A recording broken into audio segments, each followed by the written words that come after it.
Ready? Welcome to FORTitude. That noise you're making's come from my esteemed, musically inclined partner, Brenton Payne. What are we hearing today, Brenton? This is just a little club mix Something I put on new? for Jonathan. I asked him if he DJ'd. I guess I can turn it down now. You just lost your pencil. If I'm good. I asked him if he DJ'd, but he actually just play records. I can flip a record. Right, I can turn a record. I'm not mixing anything. Oh, yeah. Leave that to professionals. But I'll tell you what, I actually have considered the idea of like doing like a DJ school and like learning to like actually DJ. They have those. They have those. I've looked into it. Nice. The voice you're hearing, Brenton, and those of you tuning in, is one Jonathan Morris.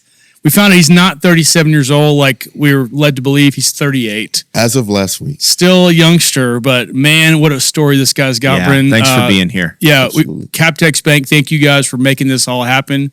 We are actually here because of Captex Bank, Jonathan, so we owe them a lot. And I like those guys. They're good dudes. Mike hasn't approved Brenton's new sound bites, but he'll probably be okay with it. So, well, he's going to give me a loan for a record deal that I've struck. Oh, nice. Yeah. All With right. Jonathan, but We got it on record now. He can't back out. Beautiful. All right. So, Jonathan Morris, we have a lot to talk about, but the beginning, you grew up in San Antonio. You're not a Fort Worth native. Most people who know you know that. But that obviously is an important part of your life. What happened in San Antonio growing up that led you to this life thing you call life? So San Antonio. So my family is actually all from Fort Worth. My parents, grandparents, all grew up in Fort Worth.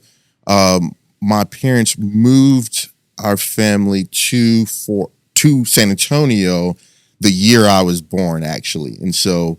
Growing up, it was always coming to Fort Worth and hanging out in Fort Worth in the summertime and visiting families and everything. So I've always had very much a tie and connection and familiarity with the city. But 10 years ago, actually 10 years next month will be like my official moving to Fort Worth and actually calling it home for Did you guys myself. move down to San Antonio for like job? Like your dad got a job down there or something? Yeah. He was working down there, and San Antonio, like I still have a very we left there and moved to Austin when I was young. I was like 6, 7 years old. But San Antonio, also that whole Central Texas region is a very special place in my heart, and I think that it is I don't know, like I've basically grown up all up and down I-35. Yeah. What's your favorite memory of San Antonio from your youth? Man, I always think about like being young and going to Mexican food restaurants and hearing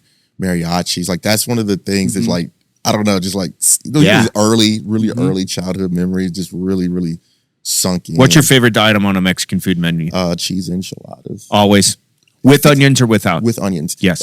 Like the thing about a cheese enchilada is like, it ain't gonna be that bad. And if it is, if there's just more cheese, more sauce on it, like, it will be tolerable. Which should be hard to mess up, right? You could. It's like the safety bet, right? Like in any Mexican food place. It's going to tell you what you need to know about where you are. You know what I'm saying? So exactly. It's a good barometer for a place. No doubt. Yeah. So you high school San Antonio? No, I went to high school. So after San Antonio, we left San Antonio, moved to Austin. Well, outside of Austin, Pflugerville. PF Pflugerville. I was there until just before high school, and then we moved to North Texas. And at that time we were up near Denton, and so I actually graduated from Denton High School. Oh, nice. Yeah. Any sports? No, not when I was at Denton. When I was like freshman, sophomore at Louisville High School. Before there, I played little football. What were you interested in mostly? Was it music? Was it business? What was going through your life outside of school? Yeah. So during that time, like, I'll say sophomore year in high school, that's when like things really kind of started to kick in gear in terms of like thinking about business and thinking about like creating little side hustles. And so that word didn't exist back then, man. It was, but that's what I was doing, man. It was, so this is like 99 to like the year 2000. So if you remember like age of like Napster and like CD burners here, like flash files. Like people had just got CD burners at their house. Yes. And so one of my classmates, Richard, he had a CD burner at his house. he was super introverted guy. Yeah. I don't know where this guy is now. He was super introverted. Richard, if you're out there. Yeah. And You're under arrest for burning music. pirated music. Yeah. No, me and Rich, we pirated a lot of music. So Yeah.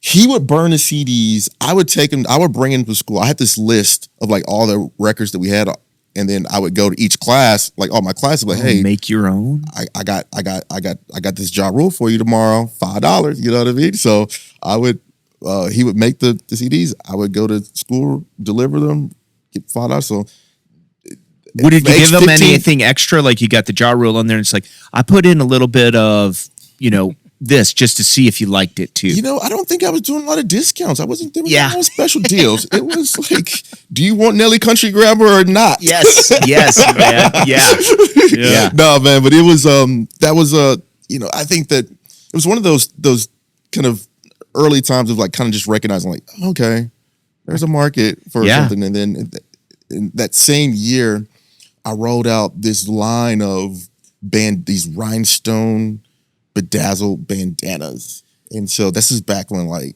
oh man, like Destiny's Child and Eve were rocking these rhinestone bandanas. So I figured out how to buy bandanas wholesale. And I remember me and my buddy Gaston, he used to he had a car. I didn't have a car yet.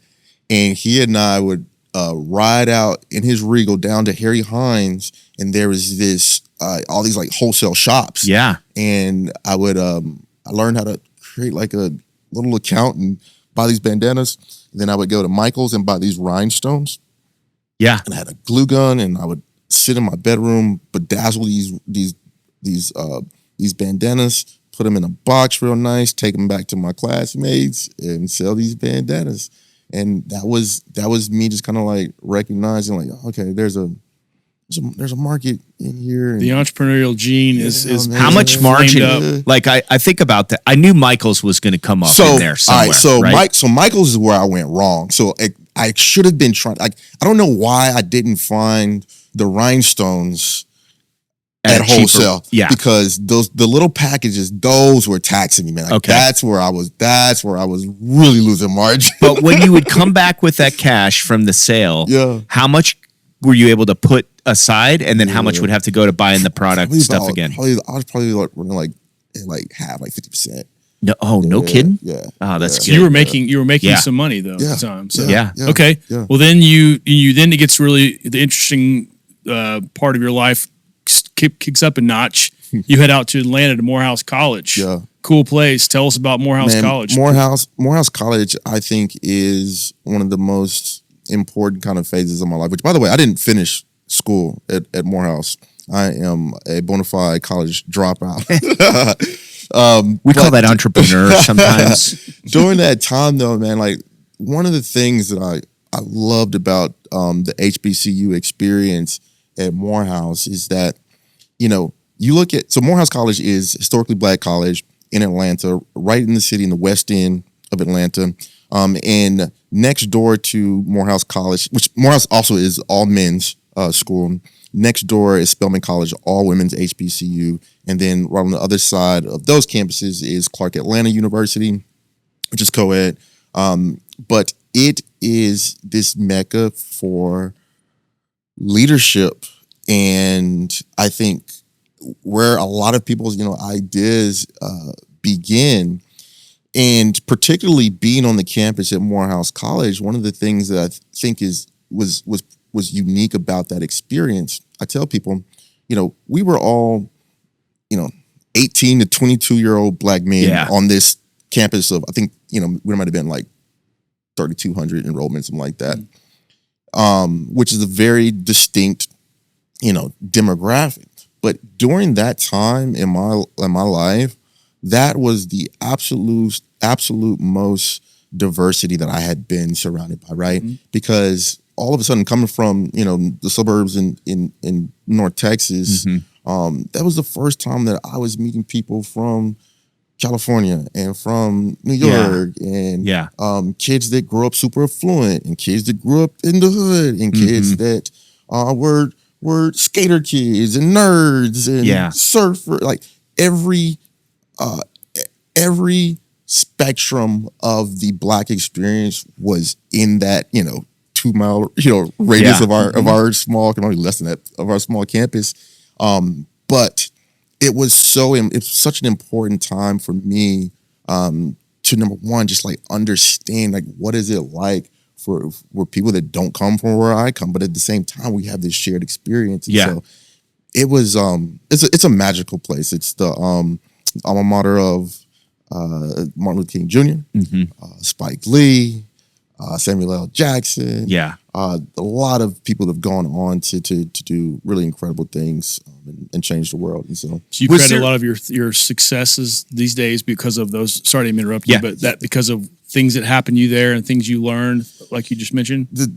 Seeing what is possible, man. Like being able to be in a place where I saw people that looked like me go on and do incredible things, and it really, change their worlds and change their communities, and take their ideas and present them to the world. And that I think that I always had that in me, but I think that at Morehouse, like it definitely was reeled in, and I was made to really believe what was possible for myself. That's fantastic. You're talking like there's so much like positivity and optimism and energy coming out of it, and it's like it makes like I'm envisioning this place, and I'm gonna ask this, like, were there a lot of conversations about like, kind of and I'm not trying to make this real, but it was like, it seems like it was a very inspiring and kind of optimistic thing, whereas it's hard for me to kind of articulate.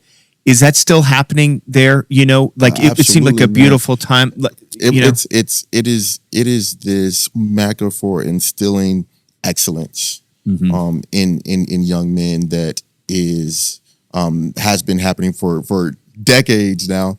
But I think that there's a mystique around it. Yeah. A lot of people are very proud of their their college experiences and stuff. But I mean, I think that for me, it was exactly where I needed to be in that time in my life, and it still is very much a part of who I am. It helped craft who I am. At least the 18 to 22-year-old version of who I was. Well, clearly, because you came back and you did, right? Like there was something that happened in you that was like, you executed. Like you didn't sit there and say, I can't do this. I can't. I mean, you've done a ton, and like if it came from there, that's a really cool thing, or if a piece of it did. Really, proud to have been associated. Which, by the way, they just for the first time came out with like an online program. So I have actually thought about like going and like finishing at Morehouse. Yeah, but if I do it, I'm only gonna do it if I can like get like a scholarship. Sure. Yeah. Well, any place that Martin Luther King went to school and you're following in that, I mean, it's just somehow that has to move a little bit. Absolutely. Congratulations on that. It's good job. I got to commend you, partner, over there. You didn't bite on the buzzword surfing. We talked about surfing earlier. Well, you didn't take the bait. I commend you. As he was talking about the pride in the college experience, and I look at these TCU helmets everywhere here, I was wondering who else might have that pride. No, I was really trying to like navigate carefully with that, because I wasn't trying to put anything like insinuate that we're at a different time and like. Look, I think people are people, and some, I've learned a lot about execution from J-Dub, and like that I maybe didn't have at certain times in my life. And I think being around people who do is sometimes a really good thing. And I think it's really cool that you recognize that we can all make excuses about a lot of things. Being in an environment where you are surrounded by excellence and you're surrounded by people who are pushing themselves, and there is an expectation to be striving towards greatness, in whatever you do. There's something that's very sticky and very contagious about that, and being surrounded and engulfed in an environment that breeds that is it was important for me. Nice. So what was the side hustle there? Let's get right down to it, John. Still the rhinestone sequenced bandanas? That no. That era had come and gone. We would like one here at the show. I'd be happy to sport those around our necks. I think my mom has some at the house, actually. I think there's a few floating around. when I was in school, I remember trying to launch this little business that I had this idea for. And it was this actually, now that I think about it, it all comes back around. So it's this like concierge business, right? Where I was going to be on call and people could reach out to me to run their errands, pick up things. And I was going to grow a network of people that I was just like running around.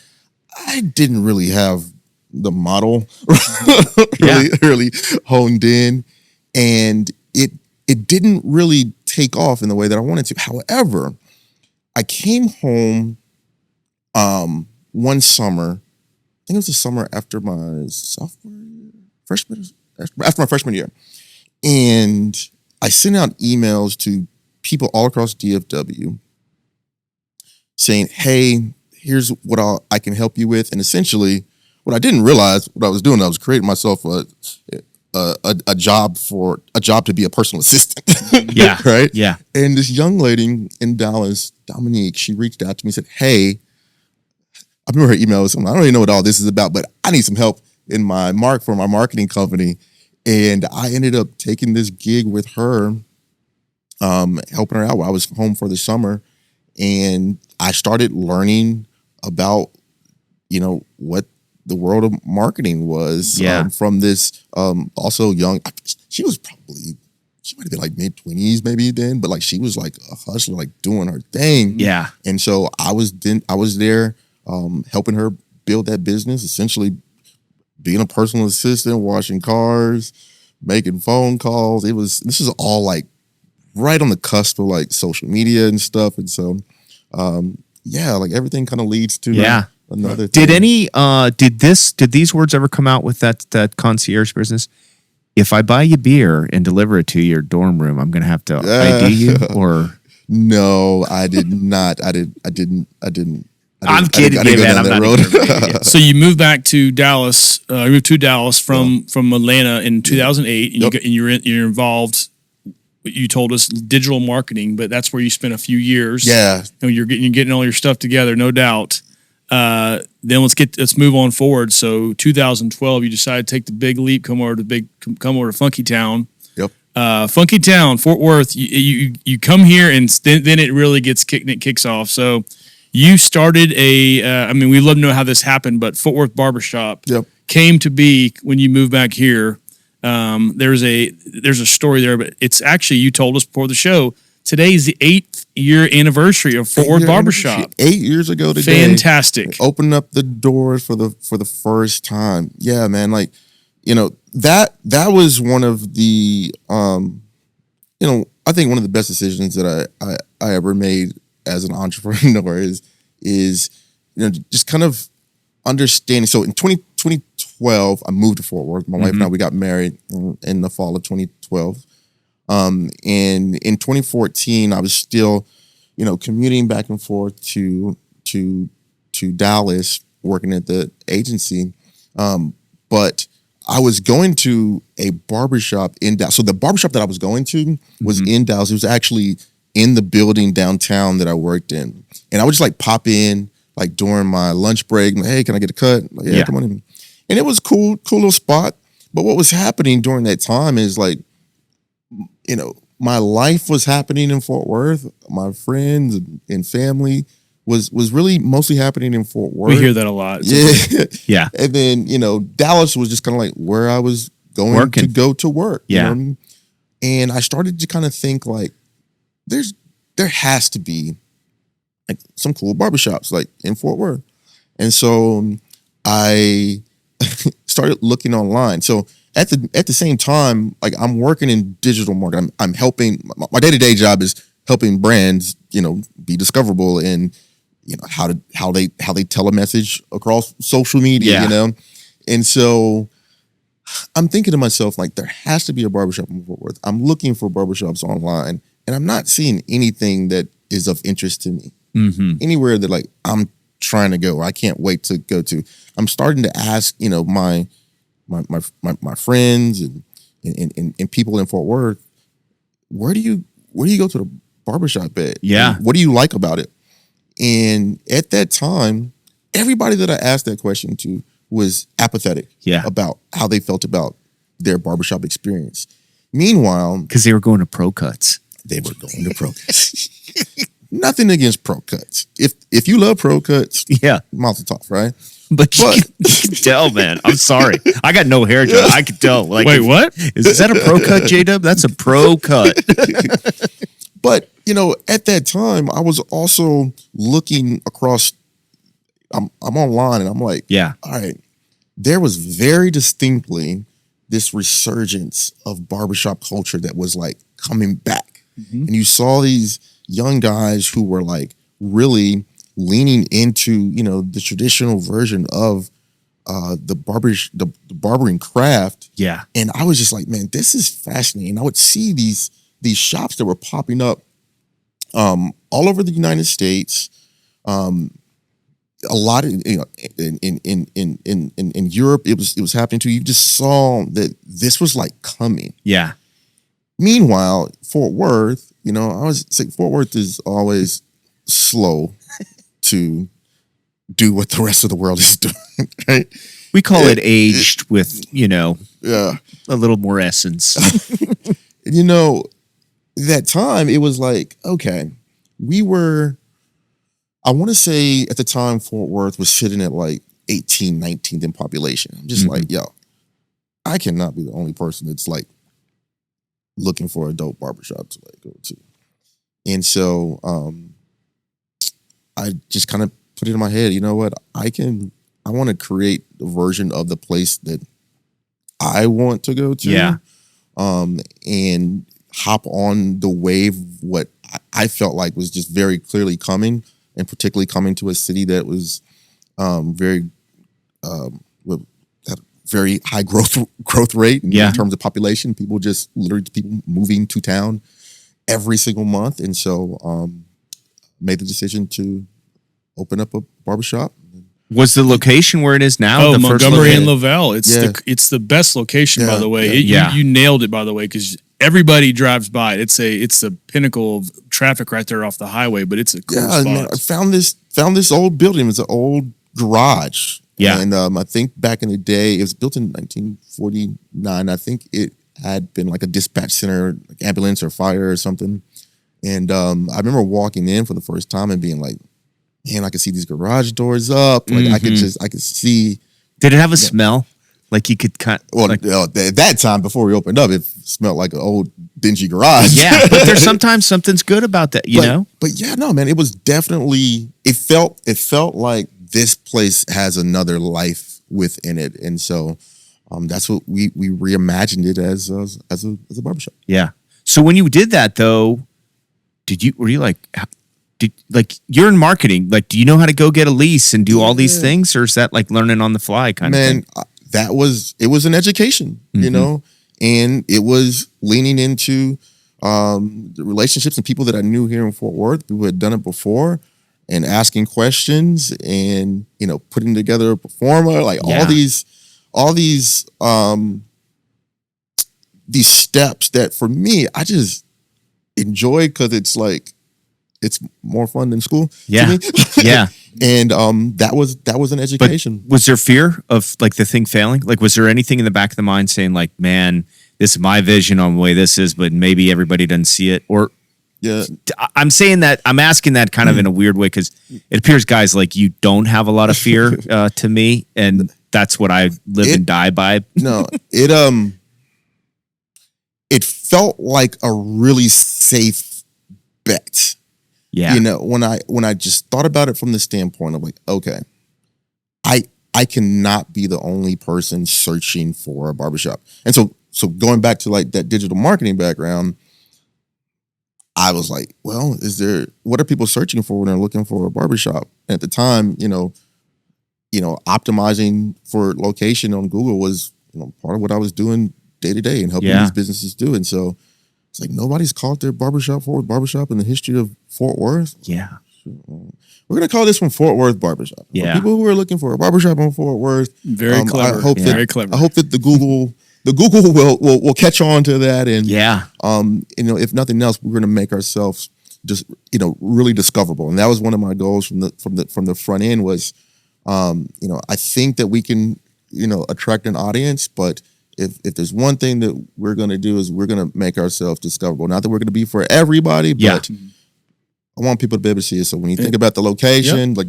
the physical location of the space, it being in a high traffic area, and thinking about how we optimize for online and making sure that people who are searching for the exact service that we deliver would find us. Yeah, that was really important. So from the jump. 8 years in business now. Things are good. Things are good. How many barbers are employed? I've got 6 barbers. Got 6 chairs, 6 barbers right now. One of my barbers is about to take off on his own, open up his own shop here pretty soon. Is that good or bad? It's a good thing. Yeah. I think it's a great thing. Man. I'm really excited for, like, there's the way I look at it, man. Like, I'm an entrepreneur. I'm a dreamer. I've got ideas, and I am keenly aware that other people do also. Yeah. And so if I can create a launching pad for other people, this is the way I say it, like, if my dreams and my ideas can be a launching pad for other people's dreams and ideas, I think that I can sustain what I want to do by helping other people reach their own goals. What's the craziest day you ever had in 8 years at the barbershop? Anything come to mind? I remember, just for the sake of today being the 8-year anniversary of Fort Worth Barber Shop. So we opened up at 10 o'clock on October the 7th, 2014. I'm there. We have one barber. I have my shop manager. My mom is there, just like hanging out for the day. So my mom came that day and hung out at the barbershop all day long. Our moms are big fans too of us. And right around 9:30, this car broke down right in the front of our building, right in the walkway essentially of Fort Worth Barber Shop. It was 3 people there in this car, and it just broke down. And that was the first thing that my first couple of customers saw as they walked through the door. And I think that in a lot of ways that was a preparation for in this entrepreneurship game. Like, you never know what's going to happen. Yeah. It's probably not going to go the way that in your head it was planned, in the way that you thought it would go. And so that's been the case ever since. Yeah. Hey, so when you own a barbershop, I noticed your hair's looking pretty good. Like, do you always have to have it? Like, do you always think of that? Like, man, I got to represent this, and if my hair's out of place, how come you don't say my hair looks good? That's not cool. Because you don't own a barbershop, man. I guess so. Well, I haven't had a haircut in a while, but I get my beard trimmed pretty regularly. Yeah. I actually need a beard trim right now. It's pretty gnarly right now, but I am not only the owner of the barbershop, but I am also very much a client. I've always loved barbershops. And so, it's a cool, super cool vibe. Okay, so 4 years after you opened that, I don't know if the timing of this lines up the way I'm speaking, but you and a guy named Alan Medeiros. Alan. So I don't think he's related to Glenn Medeiros, I'm guessing, right? He's not a musically inclined guy, but you and Alan create this company called Memo Hospitality, which probably doesn't resonate with a lot of people, but the reason that it does is because Hotel Dryce was born out of this relationship with you and Alan. How did Hotel Dryce? I know a little bit about the history of this building. It was a dry ice plant, closed down for many years. You resurrected that sucker, and boy, is it a cool vibe place too. Yeah. Where did the name come from? No, I'm just kidding. I'll tell you what, a lot of people don't connect that. A lot of people don't connect it. So back in 2018, summer 2018, I was out at a bar on the South Side and ran into Alan, who I've known for a while. Our wives actually both used to work together in the nonprofit world. Mm-hmm. And I was like, what are you up to now? I was like, I've got the barbershop is going well, and at the time I had a small retail store called the Lathery over in the Foundry District. Said, things are going well, but I really want to do something new. Like, I really am starting to get this itch to do something else. And we're just hanging out. And he was like, well, what are what are you thinking about? What have you thought about? I was like, man, I have always had this idea to do a small hotel. And Alan was like, it's funny you say that because I literally just got back. He had just gotten back from this small hotel in Jacksonville Beach, Florida, where his sister had gotten married. He's like, man, we stayed at this really cool hotel, small, independent. We don't have anything like that. And so I was like, let's talk about it. Like, let's figure out, is this even viable? Like, we don't where, what, how much? Like, we didn't have a sense, you know what I mean? So we got together like that next week at the Gingerman, which ironically is where a new hotel is being developed right now also. Yeah. Boy, they lopped the earth off right there underneath that place too. We got together for a beer over at the Gingerman and we just started talking about like, what could this be? And number one, I think the thing that we both decided on really quickly is that this idea of, thinking about an independent hotel, thinking about something that felt more intimate and more bespoke than, your big brand, like flagship type hotels. It didn't exist in Fort Worth in the way that we as travelers look for when we're in other cities. And, I wanted a way to express to people like how I saw Fort Worth and what it was that was special about this city and this community. And I wanted to be able to present that in a really authentic way. And so we hopped like that next week. I hopped on LoopNet. I'm looking at like just seeing inventory. I was looking to see if there was like maybe like an old motor court or something that was on the market, and didn't see anything. Actually, I did see a couple of things, but nothing that really struck my fancy, And then I'm driving down the street one day, and at the time I lived over in Arlington Heights, right just adjacent from the Cultural District. I'm driving down the street, and I realized that the old Dry Ice building that I've been driving past for years had a for sale sign up on it. You take that to the barber shop to go would you go down that street? Yeah. And so and it's also right next door to art gallery that I frequent a lot. And so I am looking at this building. I like pull over to the side. I'm like, man, it has this old school look, and it almost kind of sits up on its hill. It's like, man, it almost kind of feels like old like motel kind of a vibe look.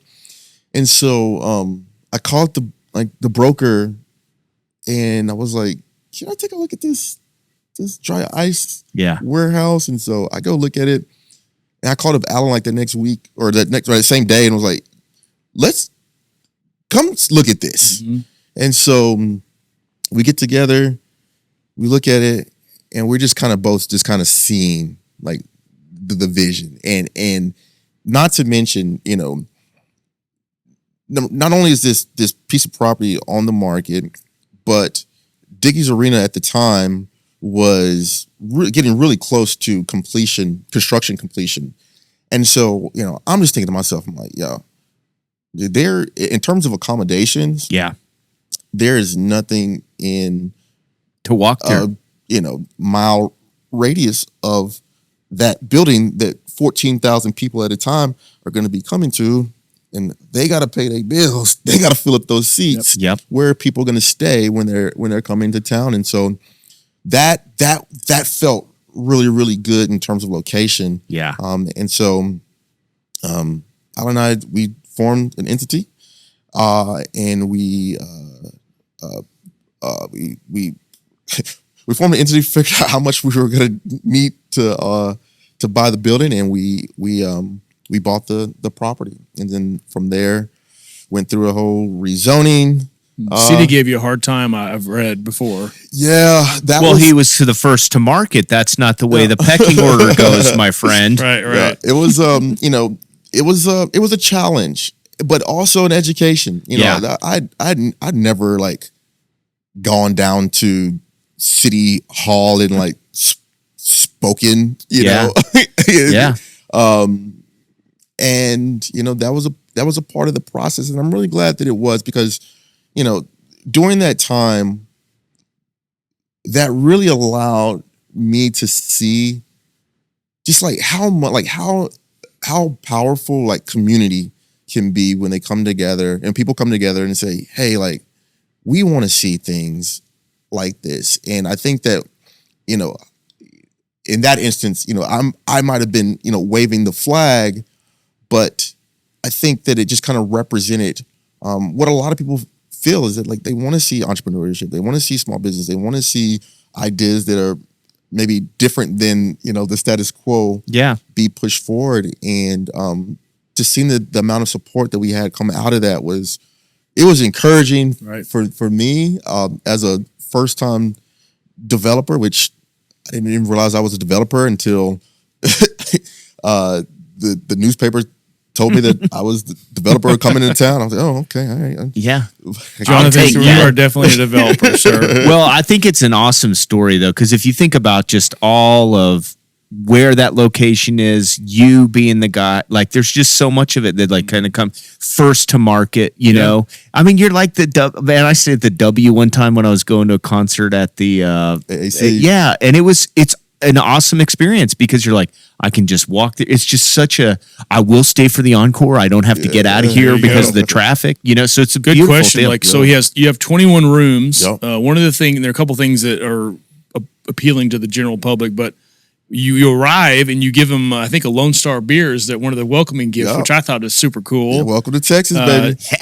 Obviously your proximity to Dickies Arena is hugely important. Are you slammed on concert nights? Is that a big time part of your business? I mean, that is a huge part of our business.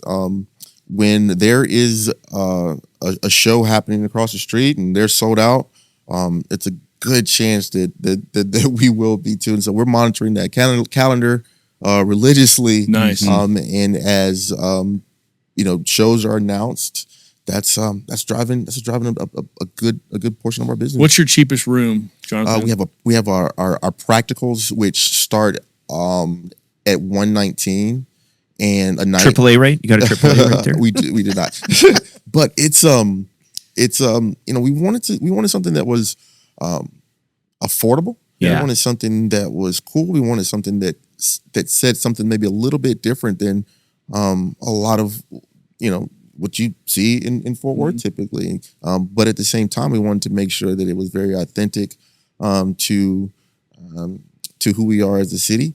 And we feel like as locals, we have the ability to tell that story better than anyone else. You've accomplished all those things, and even probably I don't know if it's the best part. It's the best part for a lot of us. We go there just to have a drink because the bar area, you have an incredible setup. It's become almost the go-to place for people to have a before dinner drink, or this. But I love a lobby bar like that. A lobby bar, like a hotel lobby bar. To me, it gives me a sense of place. It tells me where I am. And if we can create like one of our biggest, you know, kind of, I want to say strategic, but just like what we want to create just on a heart level is a place where locals want to be. Because to me, I think that when I'm traveling, when I walk into a space, and particularly a hotel, if locals are there, that tells me something true about the city. It tells me something true about where it's not manufactured as, you know, a caricature of, you know, what you think the city's supposed to be or look like. And I think that there's just something really special about that intersection of locals, people who really live it, work it, are here, and people who are traveling here. And if we can bring people together in a shared space, you know, it's crazy you say that because like immediately what comes to mind, Stephen F. Austin down in Austin, right? Like just like the hotel there, because that's exactly what happens. And you go there, even if you're not staying there. That didn't come to mind to me at all, but just making sure you knew that. Well, did it make you think of did it even make you think of a lobby bar? Because I think there's something about the people who are staying there are super happy, right? Because they're like steps away from their room and it's the place they're starting the evening or ending it. I mean, there's just an energy, you have a really good point in that, you know, the lobby bar thing. One of the things that I guess I didn't realize would happen as much as it does, but is really special to me personally is, you know, we get to be for a lot of people the very first impression that they have of Fort Yeah. Worth, Texas. Yeah. I've met so many people at the hotel that are checking in, and it's the first time they've been to Fort Worth, or for some people, the first time they've ever been to Texas, right? Mm-hmm. And we get to be a part of that initial perception, Yeah. that initial, those sensory triggers that are informing, okay, where am I? What is this Yeah. place? What are the people like? What is it? What is, how do they think about design? How do they think about the way how does this place smell? Like, what are the drinks like? What is the food like? Like, those are all things that, like, I think once you make that impression, that's stuck, that's sticky. And Yeah. you go back to LA, or you go back to Oklahoma, or you go back to wherever, and that's your impression of the city. Yeah, I don't think they put the kind of thought you're talking about in some of the places in Amarillo on the way up to Colorado on some of those hotels. Right. I mean, just the aesthetic that you just created. It's like, I don't think that they put this together here. We're here for 12 hours. And you know what? And you know what?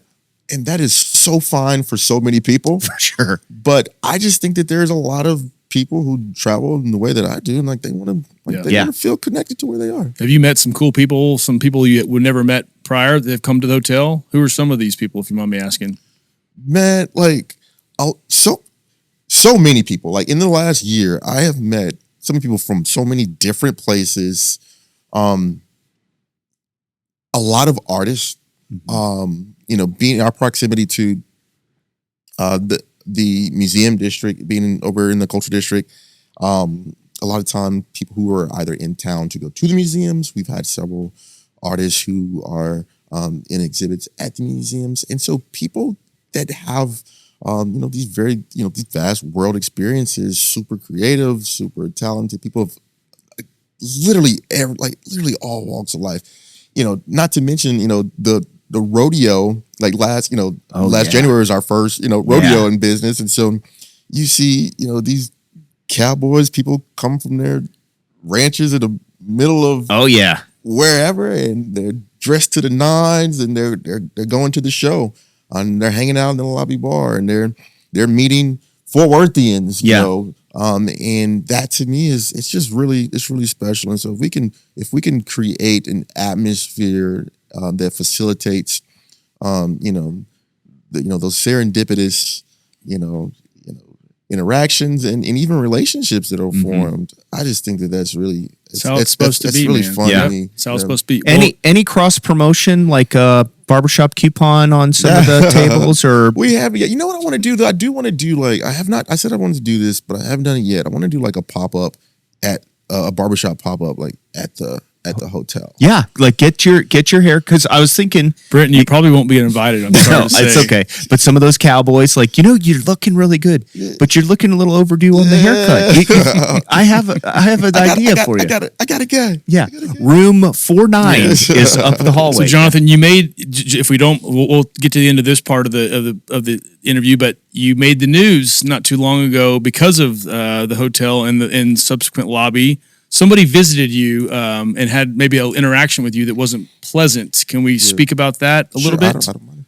What can you tell us? Because there's a lot of things being said about the subsequent person that aren't maybe so pleasant all the time. But you spoke out a bit instead, and obviously a lot of people followed you in that regard and felt compelled to speak up on your behalf. Yeah, so that particular well played. That's a good way of asking. Sorry to interrupt, Jonathan. Particular incident that happened at the bar. I actually was not there that evening last year. Here's what I'll say about that. I have an obligation to create a work environment for people who are entrusting me to create an environment where they come to work and earn a living that is safe, and they're able to feel supported and be able to come into work and walk out of work with their dignity intact. Sounds fair. That sounds fair to me. That's, I've worked for people before, and I would want that as well. And so I just felt like that being undermined, I don't subscribe to, some people are beyond being called out for behavior that is seemingly regular and seemingly tolerated. I want to create an environment where everyone is welcomed, and everyone is welcome in any of the spaces that I create. Yeah. But we got like a couple rules, and we're going to treat you with respect and dignity, and we really appreciate it if you would do the same. Mm-hmm. Yeah. In the meantime, I've got a team of people who, this dream of mine to open up a hotel, they have decided to attach their own hopes, dreams, desires, livelihoods to that thing. And I'm going to support them in that endeavor for riding with me on this this journey. Beautiful Yes. response, and we know no dogs are allowed, so we'll keep it short and sweet. We love dogs. That's I love right. dogs. I love my dog. But in a bar, maybe not so great. Some bars let it happen. Yeah. We just got a couple rules. Now let's flip forward a little bit to some really interesting stuff. And I want to believe this is the way it happened. I'm sure it's not exactly as fairy tale land as this sounds, but you get a phone call from a very lovely lady named Joanna Gaines. And I'm sure that there were some other factors in there. And she had somehow come across Jonathan Morris and liked his cool, smooth demeanor. And she decided that she wanted him to come work at Magnolia Network. Yeah. Is that about how it happened, or is it a lot more choppy? God, man, it was a lot. There's a global pandemic in the mix of there. Yeah. Yeah. So how it kind of went down, my relationship with Magnolia, a good friend of mine, Red Sanders, Red Productions here in Fort Worth. I've known Red since back in my agency days, and we've worked together, done stuff with the barbershop together over the years, and just have been close friends. And he calls me back in 2019, like summer 2019. It's like, hey, I was down in Waco, and we've been having these conversations. I don't know if you've heard this or not, but Chip and Joanna Gaines, Magnolia, they're launching their own television network. All right, cool. What does that have to do with me? Well, through the course of these conversations, Red, his production company, they're kind of pitching different show ideas. Mm-hmm. And within the conversation that they had, Red had showed them this video that I was featured in. It was this campaign that Visit Fort Worth put on called Fort Worth Stories. And in that campaign, it's like a 2-3 minute video, and I was just kind of talking about my barbershop and what this Fort Worth community means to me as a small business owner and what we're looking to create. And that little video, the people at Magnolia liked it, and at some point, Joanna Gaines liked it, and we started creating a television show. And the show, what the show ended up being is called Self-Employed. And Self-Employed is I'm the host of the show. And which, by the way, I've never done like television before, but I think that they just wanted someone who was actually a small business owner, and to help tell the stories of other small business owners. So I gone around the country and met other entrepreneurs and learned about their stories, kind of the origin stories of their businesses, where they are and where they're looking to go with their businesses. And I'll tell you, we shot the first season in 2021, and it was just number one, just an incredible experience to get to travel, go different places, meet people, learn about their stories, and it was just super inspiring for me to kind of hear, the why behind, what motivates these real people to, pursue their dreams and become self-employed and, working for themselves, but also at the same time building community around their teams and the people that live and work around them. So Do you find a lot of similarities between your story and theirs? a lot, and some more than others. Yeah. But I think that the trend line, the thing that I kind of saw in everyone was, these entrepreneurs have put a lot on the line, and people are entrusting them, Yeah.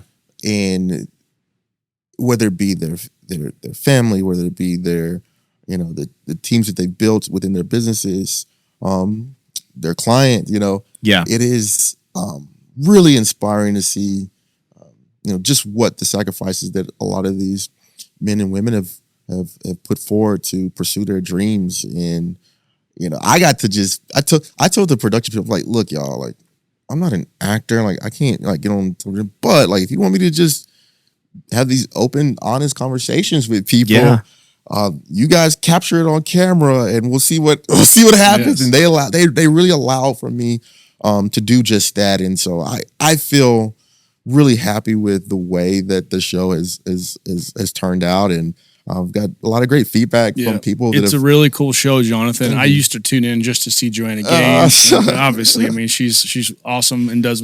But now it's your show is incredible. I've seen a bunch of them, and you're doing a great job, and I commend you on that. So Thank you. It is. You're there's no better person to do what you're doing than you, because you obviously have been there, done that with all these things and these people you're referring to. It's a cool dynamic going back and forth. So I suspect that Chip and Joanna are very pleased with the progress you guys are making. Man, they're awesome, man. People always ask me, like, how are they? Like, is she as nice as she is? Appears to be sweet people. Nice. And every single person on every interaction that I've had with them has just been, they've been so supportive and encouraging. And everybody that I know that works with them on a regular basis directly, they all say the same thing. Like, it's just good folks. Yep. Really good folks. Well, we've heard the same about you and your wife Yeah. in this town. So, no. Cherry Coffee, my friend. Yes. Yeah. Yep. Plug the away. Plug the away. lovely Cat. Yeah, Yep. the Cat and you run that bad boy Yeah, too. so Catherine runs Cherry Catherine, Coffee. okay. I drink Cherry Coffee. Okay, yes, fair. Yeah. But yeah, no, she opened up her coffee shop last year,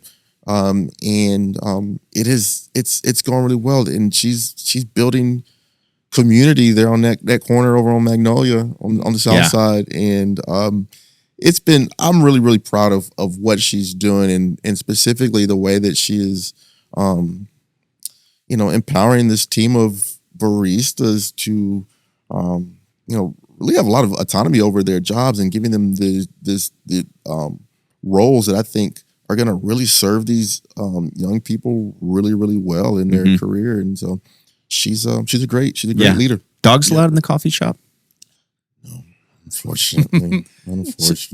Sorry, I had. That's all right, Jonathan. So as we wrapped up this interview, we appreciate the time. What would you say to those young people out there, the entrepreneur types that might hear this or feel the way you feel about general world and business? What advice would you give to people like that, if any? Yeah, I would say it's really easy to think that you'll wait for the perfect time for all the stars to align to be ready to pursue whatever that idea, whatever that dream is that you have. And I got to tell you, I just don't think that time comes. It's a matter of, in my experience at least, is jumping in and learning as you go, and not being afraid of the unknown, because a lot of times what is on the other side of the unknown can be a lot of success. On the way, there will be growing pains, and there will be a lot to learn. But I think that if you are committed to striving for greatness day after day and being better tomorrow than you were today, entrepreneurship, it's not for everybody, you know what I mean? But I think that if it's tugging at your soul and you have an idea and there's something that you want to present to the world, I think it's important to get it out. And guess what? It may not work. Yeah. But I'm just a big believer in getting your ideas out of you and presenting them to the world. Excellent. That's great. What about future? What's in the future for Jonathan Morris? I don't know. Next hotel, next what? I feel like I always ask, like, what's next? What's next? And honestly, Jada, like, this is the first time in 10 years of my life that I haven't been actively working on the next thing, the next business, the next freaking construction project or whatever. And it feels really nice. So I guess to say what's next is really just fostering, these ideas of businesses that have had the great pleasure of being a steward over, and continue to create spaces that people feel seen, people feel included, people get to experience, the best of Fort Worth through. In my eyes, you're a great story. You're proof that if you want something bad enough, willing to put in the work, you can get it done, and you can do it by being a nice guy. You don't have to be a freaking shark to get something done. You can be a nice dude to get stuff done. Yeah. So we end the show always like with this, but no family stuff. But we always ask folks, and thank you again for being here because you have shared best day of your life. No family stuff, though. Everybody skirts around there. Well, it's not familiar, but it's the day my child was born. Like, we can't day the hotel opened, whatever. Why does everybody sound like the generic white dude voice? Best day. I remember the day that I went to City Hall and presented to City Hall and won a unanimous vote for them essentially to allow us to have a zoning change to make the hotel happen. And the reason why that day stands out to me at least is because it was like this overwhelming sense of, yes, you have this idea, yes, you have a dream, but you don't have to do it alone. You have the support of family, friends, community around you. And that's one of those moments that I will never forget, walking out of City Hall and just dozens of people that were just so supportive of this, little idea of mine. But I hope ultimately can inspire other people to whatever their dream is, whatever their idea is, that building community around that a lot of times can push things into reality. So. Yeah, that's super cool. That's I can great. see you smile. We're both smiling, Jonathan, because it's cool, and we can understand what you mean. That's awesome. Well, thank you for being here, my man. You're lovely to be around every time I see you. We appreciate you very much. Thank you, Captex Thanks, Bank, Jonathan, for making this happen. You can find him at Hotel Dryce, the Fort Worth Barber Shop. He's on Self-Employed on Magnolia Network, and he's drinking coffee probably every morning at Cherry Coffee. So thanks for being around, my man. Okay, Appreciate thank you. Thanks for joining us. Thank you. You like that exit music?